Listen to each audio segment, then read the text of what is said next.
राधे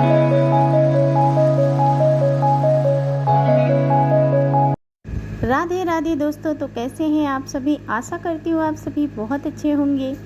तो दोस्तों, मेरी ब्लॉग की शुरुआत होती है और आज मैं कर रही हूँ कान्हा जी की छठी।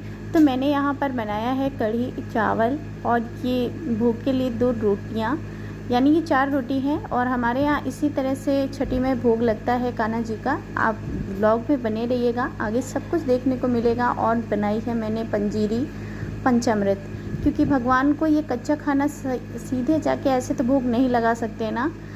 और रात के बज रहे हैं 8, आप देख सकते हैं। और मुझे आज बहुत ज़्यादा टाइम हो गया था, क्योंकि कीर्ति बहुत ज़्यादा परेशान कर रही थी। मैं सोच रही थी कि मैं कितनी जल्दी बनाऊं, लेकिन आज कीर्ति उतना ही ज़्यादा परेशान कर रही थी, तो मुझे उसको भी देखना था।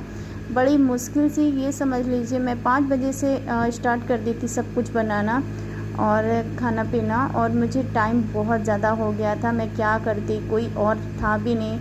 और बेटे से बोला तो उसके पास भी नहीं रुक रही थी, बहुत ज़्यादा चिड़चिड़ा रही थी।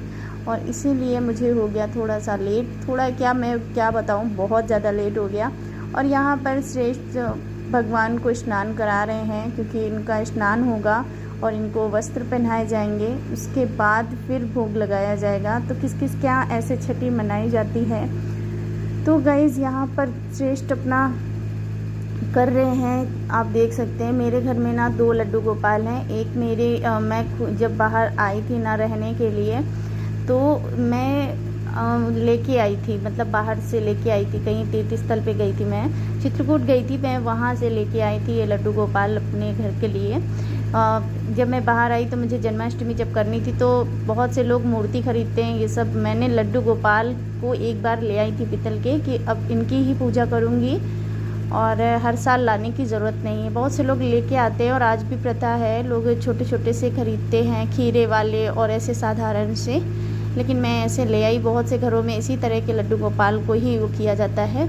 और मैं आपको बता दूँ, ये जो दूसरे वाले जो कान्हा जी हैं मेरे, मतलब लड्डू गोपाल, ये मेरे जो ये आप सिंहासन देख रहे हैं ना, ये मेरे ससुराल में, यानी कि मेरे गांव में जब तक मेरी सास थी तो पूजा होती थी, और ससुर भी पूजा करते थे। और ससुर जी जब बाहर यहाँ रहने लग गए अपने बड़े बेटे के पास, तो भगवान जी वहाँ पे थे, तो इसलिए भगवान को ऐसे छोड़ा नहीं जाता। तो मैं यहाँ पर मैं ना ले आई थी घर पे, कि ताकि मैं घर पे पूजा पाठ तो उनका कर सकूँगी ना, क्योंकि भगवान एक दिन भी ना नहाए तो ये सही नहीं है। आप देख सकते हैं मेरे घर में शालिग्राम भी आपको 2 मिलेंगे, क्योंकि एक मैं लेके आई थी, मतलब लेके क्या आई थी, एक कहा जाता है चुराया जाता है, इनको ख़रीदा नहीं जाता। तो मैं आपको बता दूँ, मैंने इन्हें चुराया था। और उसके बाद फिर ये दूसरे वाले जो शालिग्राम भगवान है, ये भी मेरे गांव से आए हुए हैं। ये सिंहासन, वो सिंहासन तो मैं लेके आई थी, और अब तब से ये मेरे घर पे ही है और मैं ही इनकी पूजा करती हूँ। और तो यहाँ पे फाइनली हो गया है पूरी तरह से। लड्डू गोपाल को तैयार कर दिया है श्रेष्ठ ने, अच्छे से उनको मुकुट और बांसुरी वगैरह लगा दी है, उनकी छड़ी रख दी है। और अब श्रेष्ठ जला रहे हैं दिया, ताकि दिया जल जाए। अब बच्चा है जिस तरह से वो कर पा रहा है, क्योंकि मैं नहीं कर रही थी, क्योंकि मुझे नहाना पड़ता और नहाने के बाद फिर मुझे सर्द हो जाती है, तो इसलिए मैंने नहीं किया। तो श्रेष्ठ को बोल दिया। तो श्रेष्ठ यहाँ पे पूजा अच्छे से कर रहे हैं। और फिर मैंने इन सब का भोग लगा दिया था। और मैं आगे का वीडियो इसलिए नहीं शूट कर पाई, क्योंकि मेरा फ़ोन ना वार्निंग दे रहा था कि अब फ़ोन को रख दो, और नहीं तो मतलब बहुत ज़्यादा हीट कर रहा था, इसलिए मैंने आगे का व्लॉग बनाया ही नहीं। जैसा था मैंने आप लोग को दिखाया, तो आप लोगों ने देखा मैंने छठी में क्या क्या बनाया था। तो गाइज़, ये है वीडियो दूसरे दिन का। तो मैंने यहाँ पर ले ली कद्दू बनाने वाली थी, मतलब मेरे हस्बैंड को कद्दू बहुत ज़्यादा पसंद है, और मेरे बेटे को भी, श्रेष्ठ को बहुत ज़्यादा कद्दू पसंद है। उसको अगर हम लंच बॉक्स में भी कद्दू देते हैं ना, तो पूरा फिनिश कर देता। बहुत से ऐसे बच्चे होते हैं जो कद्दू और लौकी का नाम सुन के, मतलब लौकी तो नहीं खाता है, लेकिन हाँ कद्दू बहुत मन से खाता है। और फिर खास करके जब मैं बनाती हूँ ना कद्दू, तो उसे बहुत ज़्यादा पसंद आता है, क्योंकि मैं इतने अच्छे तरीके से बनाती हूँ ना उसको, मतलब इतना अच्छे से जो कहते हैं ना कढ़ाई में अच्छे से कलहार देना, तो उस हिसाब से बनाती हूँ। ऐसे मैं अभी नॉर्मल तरह से डाल रही हूँ, कढ़ाई में तेल डाला और मैंने ऐसे हल्दी पाउडर डाल के इसको डाल के नमक डाल दिया और फिर इसको जैसे कहते हैं ना गलने के लिए छोड़ते, तो मैंने इसको गलने के लिए छोड़ दिया। बाद में ये अच्छे से जब गल गया ना, तब इसके ऊपर से मैंने और मसाले ऐड किए, जैसे धनिया पाउडर, आमचूर पाउडर, ये सारा मिला के। और फिर मैंने ऊपर से लाल मिर्ची भी डाली, हरी मिर्च तो मैं डाल चुकी थी, लाल मिर्च भी मैंने डाली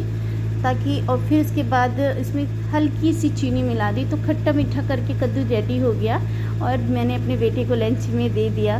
और फिर मैं किचन में जो मैंने बर्तन मॉर्निंग में धुले थे ना, तो वो रखे ऐसे रखे रहते हैं ना, तो इनमें धूल मिट्टी लग जाती है, फिर से मुझे बार बार धुलना पड़ता है। तो गाइज़ यहाँ पे मैं फटाफट से सारे बर्तन लगा रही थी कि बर्तन लगा लूँ ताकि हाँ ये इनमें धूल मिट्टी ना लगे। तो यहाँ पर सारे बर्तन मेरे लग गए हैं और कीर्ति और उनके पापा कमरे में बैठे हैं और कीर्ति को वो खिला रहे हैं इनके पापा। तो मैं इतनी देर में सारे काम निपटा ले रही हूँ, क्योंकि अगर कीर्ति यहाँ पे आ गई ना तो बहुत ज़्यादा, अब जैसे जैसे ये बड़ी हो रही है ना वैसे वैसे बहुत ज़्यादा मेरे लिए काम बढ़ रहा है, क्योंकि देखना बहुत ज़रूरी हो जाता है कीर्ति को। और यहाँ पर मेरी कद्दू की सब्ज़ी एक साइड से बन रही है और मैंने यहाँ पे बना रही हूँ अरहर की दाल, क्योंकि आज बनाना है अरहर की दाल, कद्दू की सब्ज़ी, चावल, रोटी। तो इतना खाना मेरा बनेगा फाइनली। तो यहाँ पर मैं ना दाल में टमाटर ज़रूर डालती हूँ, क्योंकि इससे स्वाद बहुत ही अच्छा आ जाता है।